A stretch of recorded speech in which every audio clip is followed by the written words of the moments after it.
joint public meeting of the Fayette County Area Planning Commission and the Fayette County Board of Zoning Appeals on November 13th, 2017 to order.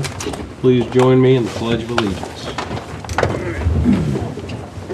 I pledge allegiance to the flag of the United States of America and to the republic for which it stands, one nation, under God, indivisible, with liberty and justice for all. Okay. I say apologize a little for the confusion since this is the first time we did this. So. All right, attendance for the APC, Area Planning Commission. Okay, Mr. Sudoff. Here. Mr. Jackson. Here. Okay, Mr. Harrell. Here. Okay, Harrell. Okay, Mrs. King. Mrs. King is not present. Okay, King. Okay, let's see, Mr. Jennings. Here. Okay, Mr. Waterman. Present. Okay. All right, Mr. Frank. Here. Okay. Okay, Mrs. Seiler. Here. Okay, and Mr. O'Neill. Here. Okay, so we have 8 members present. We have a quorum. All right, the Board of Zoning Appeals. Mr. Crawford. Here. Okay, Mr. Harrell. Here.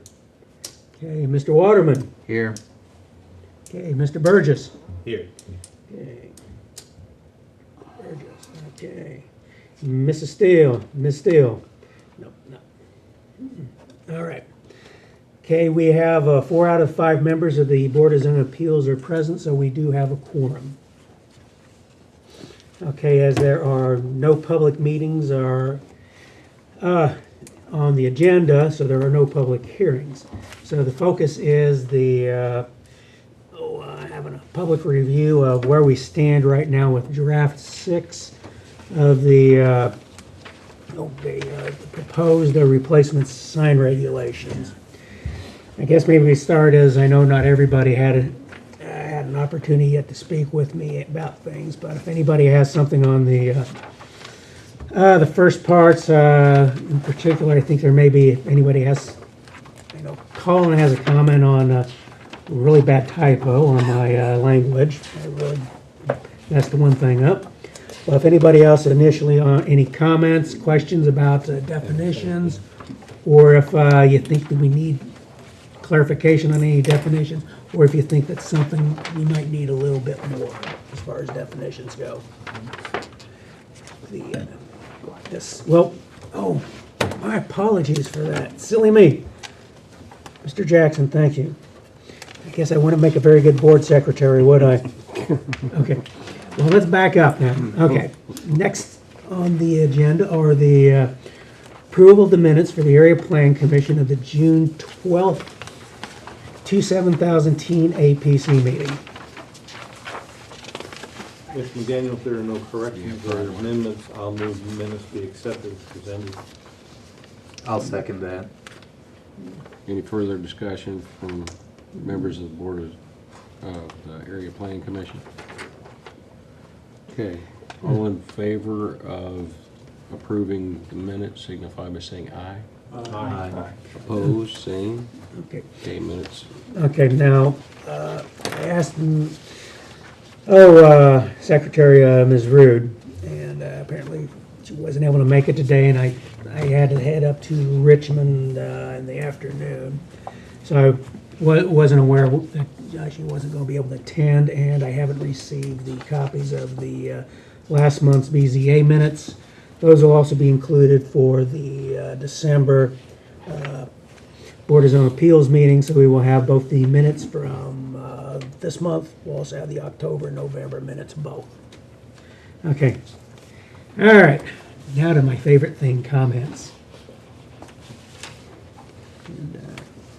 And where was that horrible typo, please? That terrible typo. Oh, man. I cringed as you read it. Let's see. Under animated sign, I Air activated graphic. Okay, what page is that? Page 7. Page 7, okay. Yeah. Okay, air activating graphic. Yeah. Part O which. Oh, part of which is There you go. designed to be moved. Okay, that's it. Yeah. Yeah. Okay.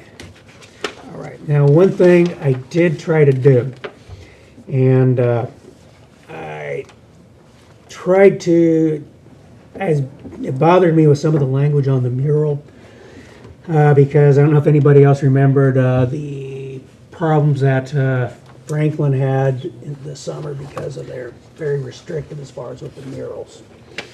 And so it led to a lot of problems. They had this review program, the review process, but it really blew up because everything really needed to have. They treated it pretty much as any other sign. So it required them to get a variance if they wanted anything larger than the maximum size of an on-building sign.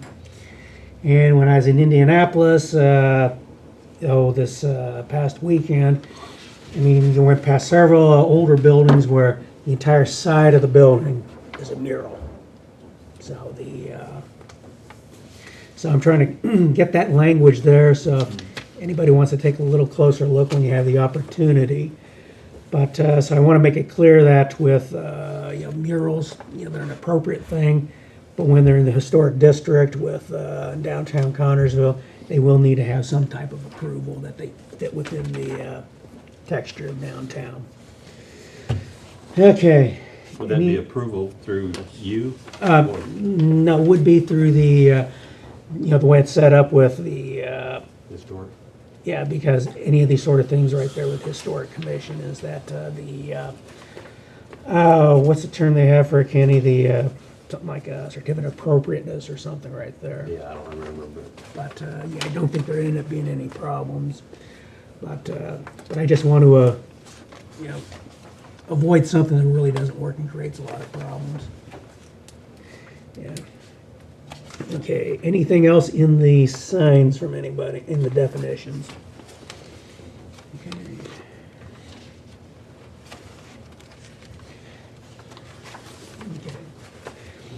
Okay, if there isn't, and starting on page 15 is the sign program. And this is language that's still very similar to what's in the current rules. And it's just the sign program includes location, square footage of all permanent signs, including primary and secondary freestanding signs, message center board signs. So any type of sign that someone's going to have on a project are all included in a sign program. So typically you would see that with, say, there's a new, say, something like Hardee's provided a sign program. They have multiple signs, and then they have the square footage, and then they fit the signs in with it, then the heights of the signs, and that's all included within that. Okay, then there's way to which we, based on the frontage, determining the the entire sign program, the entire sign program, the size of the signs. One thing I did do with it was, I think Kenny can probably agree with that the previous one in trying to determine the height of the signs and the square footage of the signs was needlessly complicated. So it's the based on either square footage of the building versus square, linear frontage of the lot, or that affects the size of the sign. So instead, it's just a matter of just having a okay, you have a maximum size of a sign if it's a shopping center with a potential maximum with another 10, I think it's 25 feet for a shopping center, with another 10 feet if they need a variance to get an additional height. Signs for things like fast food restaurant, anything else is 15 feet. 15 feet with a sign, well, then that's enough to actually, if they're going to use a pylon sign, that allows sufficient room underneath to have that 9-foot clearance. 9-foot clearance is primarily about safety and, number one, views, and also underneath structures. And since they're actually considered a structure under building codes, is going over parking areas where there's vehicles, you actually, the lowest you can get is 9 feet. And so that's where the 9 feet also comes in. And it's to keep it safe from people hitting with a vehicle. But then again, with some of the four-wheel drives you see right now, 9 feet might not be enough. But, okay. Someone chuckle at that, please. Okay. Okay, then there's signs that aren't included in the sign program, and that's the things like kiosk directional signs. Things that are just meant people to get around inside, get into the lot, where to go. Okay, the computations. Okay, these are the two square feet per linear foot of the lot width at its widest point. So I just used at the widest point of the lot where it's adjacent, parallel to the adjacent public right of way. So instead of trying to use anything else, I think that's just the simplest one, is just use, that way it's the same all the way across. Use it based on the actual size of the lot. Okay, maximum wall coverage is still the same. Is 25% for a front wall and 10% for the side and the rear walls. And the way that always fits in is that the all the various sizes of the signs they fit into allow someone who's developing a building to be a little bit more creative. A lot of sign regulations have thou shalt have no more than X number of signs. Well, if you limit it based on strictly the number of signs rather than give someone a little chance to be creative. And that was actually in the last sign regulations also. Okay, we just have basic computations of the sign faces. Those are the same as the last one. Okay, sign program requirements. Okay, for the freestanding signs. Okay, it has and what we're going to do is I am going to put to John Pazzi, have him put both the existing sign regulations online and then these draft regulations, give people a chance. Because I'm probably talking a little more than I need to for my benefit. I've been kind of sick lately, so my voice wasn't going to last a lot. So anybody can kick in and ask some questions, and that would be helpful. But the way the tables are set up is what we have is there's the single tenant occupancy, which is, it's a lot with just one unit on it. Say like where Wendy's is at, and that's just a one lot. Then what you have is then you have multiple tenancies. That could be either a shopping center, it could be a complex that has multiple freestanding buildings, but it's all part of the same basic shopping center, same shopping area. So the first one is the single tenant occupancy. And so we have the list on the left are the permitted types of signs. Then it has the sign heights, which is the maximum height of the sign. If you notice I made reference to, and a maximum height with a variance. And this does actually puts a constraint on the zoning board not being able to, a request that goes well beyond that. Okay, and one of the reasons also with the heights of the signs, we don't have high-speed highways, and that's when you have a need for taller signs. And so then there's the ground-mounted signs, and the setbacks are everything's included in the actual note, since a lot of these are pretty much the same all the way through. So that's why it has C note A, C note B, C note C, C note D, because they're consistent all the way through with those setbacks. Okay, the ground-mounted sign, well, it's 8 feet, and the sign area is 32 square feet. And once again, still what we have is a maximum, we only look for the square footage of a sign, we only look at the single sign face. We don't include both sign faces in figuring out the square footage. A lot of regulations do that, but when the idea is the actual size of the sign, and you're really looking at the public safety aspect of the ability of something to block views of traffic, it really doesn't make much sense. Because it's just one sign and the size of the sign. Okay, let's see. Probably ought to put headers on the next page when I change my pages. So it has the secondary signs. These are the secondary signs that are for the shopping center or the business, less than 500 square feet from the primary sign. Okay, marquee is a freestanding sign when it's freestanding, such as at the movie theater. It's a freestanding sign, but those are still referred to as marquee signs, just from, the tradition. So accessory signs, message center signs, whether individual freestanding sign or message sign, which is a part of the primary sign, the sign structure. Okay, the temporary signs without the permit, and that's the same all the way through, everything regardless. And this is the one that gets back to the Gilbert Reed, the Supreme Court case, the crux of that one. Okay, then we have the next section is the wall signs, the on-building signs. And so we have the wall sign on the front, the side. Okay, the roof sign, when it's actually designed as part of the sign, they need to really be designed as the entire structure, because a lot of roofs aren't necessarily going to be designed as far as having plopping a sign on top of an existing roof. It's just you really need engineering before something like that can be done. Once we get into the window signs, window sign is considered it's an on-building sign. Okay, on-building signs, awnings, canopy, suspended, projecting sign. Then there's the marquee sign when it's on the building, the accessory sign, and the temporary sign. Now, one thing with the temporary signs that'll be on the building, okay, those are allowed to be the maximum size of those is the same size as you're allowed to have on that particular building, on that particular unit, such as, going out a business sign or a grand opening. Okay, then it's the same thing as we go through with the multi-tenant or integrated shopping center. And it's same for that for the freestanding signs and then the wall signs. Bill, what do the ones that's on the wheels fall under? What's that called? Okay, those are portable signs. Portable? Yeah. And they're going to be allowed under this, right? Yeah, as much as people don't like them, but a lot of people like them, is that that's the ones where they use this message center signs.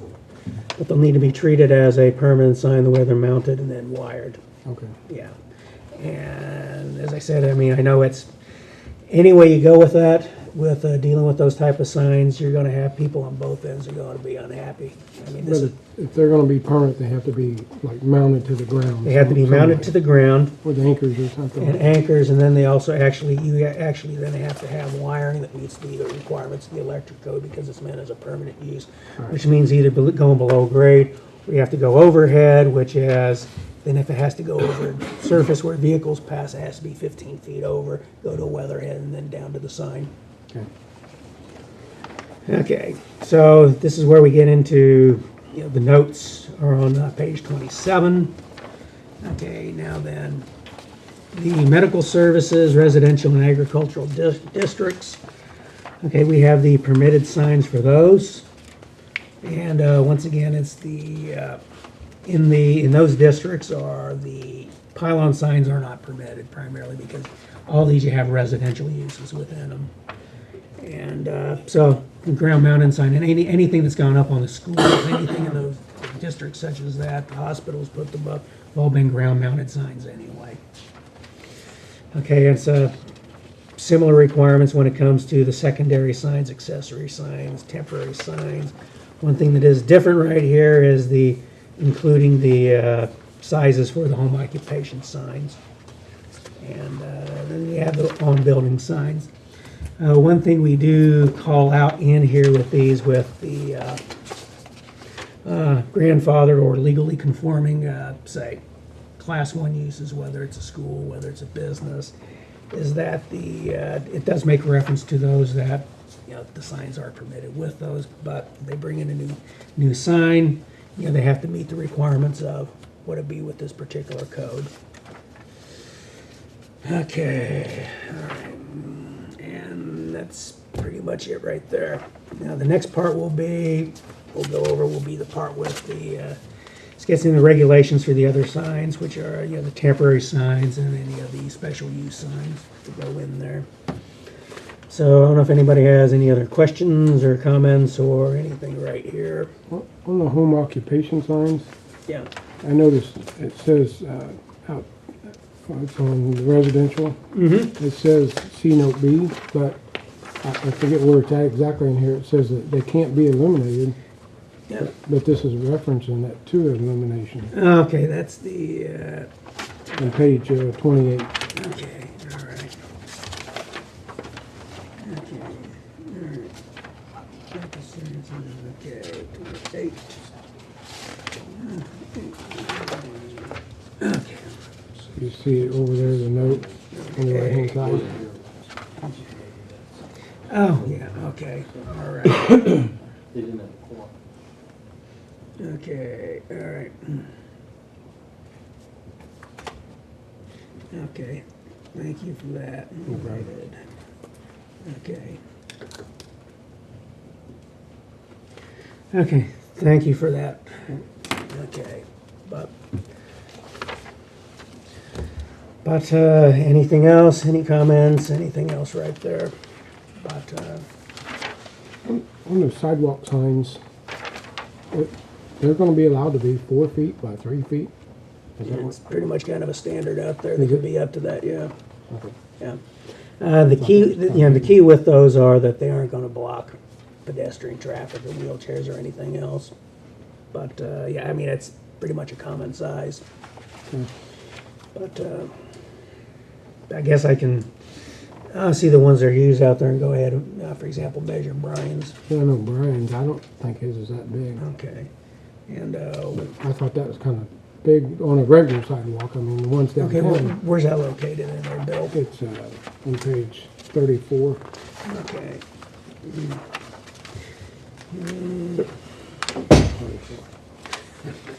At the top there, on 34. Gaming this chair in, yeah. 48 by 36. On top of 34? Yeah. You- you- Is yours different than mine? Yeah, this is different. Oh, yeah. Okay, what's the section number on that? It's section 5, Okay, section, number 5, okay. number 5, yeah. Okay, you must not then have the one that I had, the mural language pushed it down. Okay.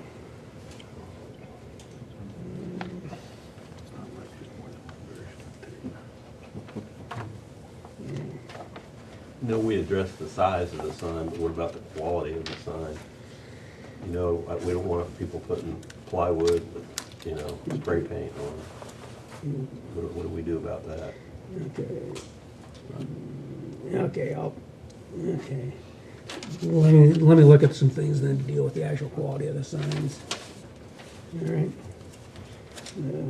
That's gonna be hard to address. Yeah, but that's just as bigger a problem. Oh, I you get know? it. I mean, just like when they closed up that Japanese place up there, Yeah. they put all those big chunks of plywood up Yeah. there, it looked like, Yeah. Spray looked paint. terrible. Yeah, yeah, because one of the problems that gets into is that the over time gradually, because one time the idea that in your sign regulations, also in zoning regulations, aesthetics was a legitimate concern. Gradually, some of the language in that Supreme Court case and others, they kept whittling back really on the aesthetics as a justification within your ordinance. So so I'll have to give some thought about that and do a little bit more research on that, on the quality, because it's because it came down to with the Reed Gilbert that you're pretty much limited to public safety and general welfare is what it pretty much comes down to. The basic police powers with anything else. So I'll look for some language, recent language that's been used elsewhere for the quality of the signs. Yeah. What do you think legally on that situation? I mean, is that gonna be Yeah, hard to, I think it'd be hard to enforce, but you also be getting into speech issues. that's what I wondered. But, I mean, there may be regulation out there that the language works. Yeah, I'd have to research that. You can't tell me in Carmel or Fishers. Or Right, that's what I was Well, They thinking. don't allow anything like Yeah, that. Yeah, gotta well, do the that. other one right there is they also have attorneys which they'll be able to really go through. Yeah, we don't. Well, what I mean is He's here most of the time. they have money to really enforce this. There you go. I think you only missed one meeting, didn't you? Yeah, No offense intended, Colin. it's okay. I'm not your enforcer, it's all right. Yeah, I know, that's me. I got one more question, and I'm gonna be quiet. No, for a that's minute. okay, Bill. No, I need, how often do I say I want questions? The roof sign mounted on the roof, Yeah. I see that's prohibited anywhere. Yeah. I was surprised about that because I think, I see some businesses having a sign like if they have a pitch towards the road. Well, what it is when it's pitched as part of the actual roof system, such as on a mansard roof.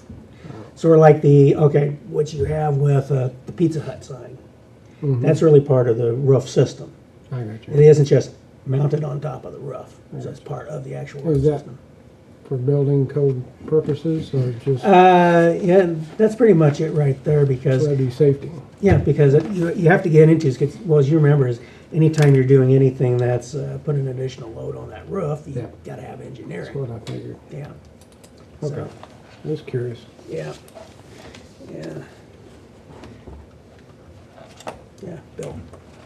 Kroger's. Kroger's. Yeah, I remember that. But, I mean, if you have any more questions, Bill, I'm more than happy to entertain No, them. no, you're doing a great job. Okay, just my voice is going. I Okay, see right, some of Jason? them nodding off. I have to be quiet. Yeah.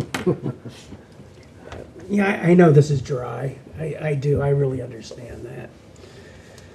But it's just trying to do these things, and it's just really to keep city, the county, plan commission, everybody out of legal hot water, which is why all this is being done. And in a lot of ways, this is really a lot more. I think Kenny and Jason and Bill have been with us, and Ed have been with us long enough that it's in a lot of ways, it's it's not nearly as constraining as the other one, as the existing sign regulations. So, yeah, about the only thing that really is more constraining is the actual maximum size of the signs. But that gets into how we're dealing with all freestanding signs, which includes off-premise signs, things like that.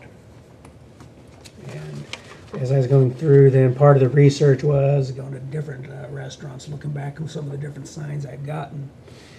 And I've seldom, most of the signs are the really things like the Burger King, the Hardee's or other signs in the past is, 64 square feet on one sign face is larger than most of these signs that are, people put up and down anyway. For just a single sign. Okay. Anything else? I have a couple typos, but I don't know if you want me to bring those up now. It's not a discussion. Oh, I can get those. I can get those Okay. later. Okay, Yeah. that's all I've got. Yeah. Yeah. You can bring them by the office and then beat me over the head with them for my He's a spell checker. unintentional insult. Okay. But, yeah, anytime you come across anything else, you have any concerns with this, anything else, it's like, please, call me, send me an email, stop by the office. It really doesn't matter. And so if there's concerns over anybody, or whether it's out there or anybody else, is that if they're brought up, I'm not aware of them. What's the procedure from this point on? Okay, what I want to do is go over the last part next month. And what it will also be is right there, want a preliminary, get a preliminary idea of, also for next year. Well, go through this, but also get a preliminary idea of the things to work on for next year. One thing I have had more questions and comments, and people keep also asking frequently at the extension office. It comes down to the things like urban beekeeping, urban chickens, things like that. And I think it's just time really we just need to really just deal with it, make it clear what it is and what it isn't. And it's interesting is the first place in Indiana that had urban chickens was Bloomington. So I mean, not the place people would typically associate with urban chickens or anything else like that. Is on the more liberal cities in Indiana. So it's the idea of with those things, urban chickens, clean up some of the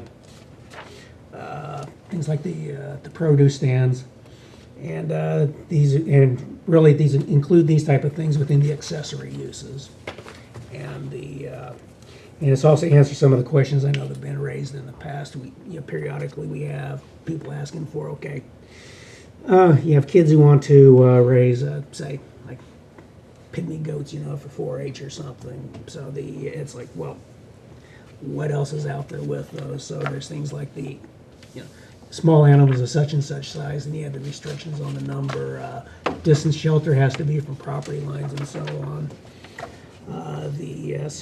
Those type of things, but have them in there as accessory uses rather than it might be, say, as a improvement location permit. Then when everything is in place right there, then make sure that it's built properly, it has the square footage and the distance from the property lines, to make sure that it's just what's being done meets up with the code.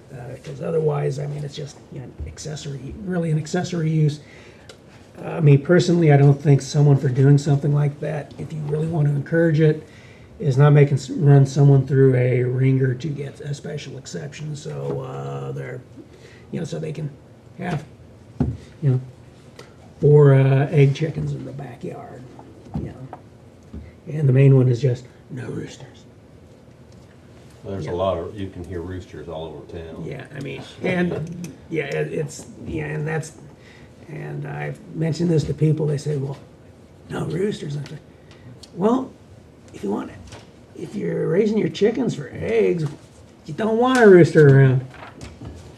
So, but yeah, it's Okay, so for the sign regulation, though, next month we can expect another draft. well, the last part with any comments I'll include within that. And what I'd like to do is probably not January, but February. I'd like to go ahead and then set it up to then we could just have a public meeting on everything. And then March, then we can hold the public hearing for the regulations, and this will give it enough time to have copies of the draft and then the existing rules out there, so people can actually really, should they want to put the effort into just comparing the two to see what it really means. Okay, and then December I'll also have ready on which appointments are ending at the year. Okay. Okay, so the next thing, I guess we have to do this separately, is approval of the director's report. So for APC, the director's report was given to us, so I'll entertain. I move to accept as presented. Second. Any discussion from members of APC?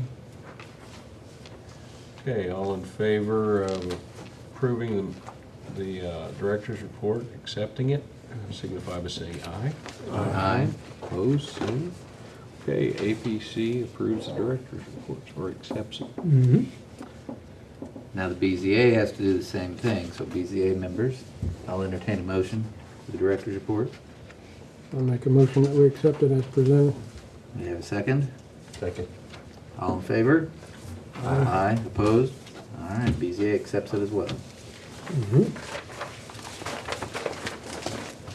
And for the joint meeting, I will entertain, Make a motion we adjourn. is that a motion? Second. Have a second. All in favor of adjournment, signify by saying aye. Aye. Opposed? Meeting is adjourned. Oh, did